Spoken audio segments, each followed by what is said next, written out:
in and defile the man. And from thence he arose, and went into the borders of Tyre and Zidon, and entered into an house, and would have no man know it. But he could not be hid, for a certain woman, whose young daughter had an unclean spirit, heard of him, and came and fell at his feet. The woman was a Greek, a Syrophoenician by nation, and she besought him that he would cast forth the devil out of her daughter. But Jesus said unto her, Let the children first be filled, for it is not meet to take the children's bread, and to cast it unto the dogs. And she answered and said unto him, Yes, Lord, yet the dogs under the table eat of the children's crumbs. And he said unto her, For this saying, go thy way, the devil is gone out of thy daughter. And when she was come to her house, she found the devil gone out, and her daughter laid upon the bed.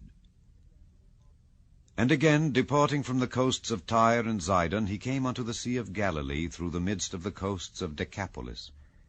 And they bring unto him one that was deaf, and had an impediment in his speech, and they beseech him to put his hand upon him. And he took him aside from the multitude, and put his fingers into his ears, and he spit, and touched his tongue.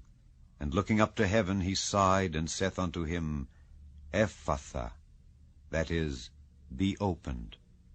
And straightway his ears were opened, and the string of his tongue was loosed, and he spake plain. And he charged them that they should tell no man. But the more he charged them, so much the more a great deal they published it, and were beyond measure astonished, saying, He hath done all things well. He maketh both the deaf to hear, and the dumb to speak. Chapter 8. In those days, the multitude being very great, and having nothing to eat, Jesus called his disciples unto him, and saith unto them, I have compassion on the multitude, because they have now been with me 3 days, and have nothing to eat. And if I send them away fasting to their own houses, they will faint by the way, for divers of them came from far. And his disciples answered him, From whence can a man satisfy these men with bread here in the wilderness? And he asked them, How many loaves have ye? And they said, 7. And he commanded the people to sit down on the ground. And he took the 7 loaves, and gave thanks, and brake, and gave to his disciples to set before them. And they did set them before the people. And they had a few small fishes, and he blessed, and commanded to set them also before them. So they did eat, and were filled. And they took up of the broken meat that was left 7 baskets. And they that had eaten were about 4,000, and he sent them away. And straightway he entered into a ship with his disciples, and came into the parts of Dalmanutha. And the Pharisees came forth, and began to question with him, seeking of him a sign from heaven, tempting him. And he sighed deeply in his spirit, and saith, Why doth this generation seek after a sign? Verily I say unto you, there shall no sign be given unto this generation. And he left them, and entering into the ship, again departed to the other side.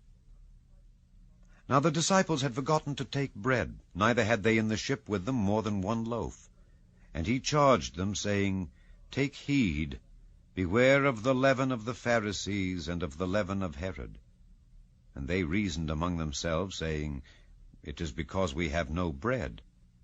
And when Jesus knew it, he saith unto them, Why reason ye, because ye have no bread? Perceive ye not yet, neither understand? Have ye your heart yet hardened? Having eyes, see ye not? And having ears, hear ye not? And do ye not remember? When I brake the 5 loaves among 5,000, how many baskets full of fragments took ye up? They say unto him, 12. And when the 7 among 4,000, how many baskets full of fragments took ye up? And they said, 7. And he said unto them, How is it that ye do not understand? And he cometh to Bethsaida, and they bring a blind man unto him, and besought him to touch him. And he took the blind man by the hand, and led him out of the town. And when he had spit on his eyes, and put his hands upon him, he asked him if he saw aught. And he looked up, and said, I see men as trees walking. After that he put his hands again upon his eyes, and made him look up. And he was restored, and saw every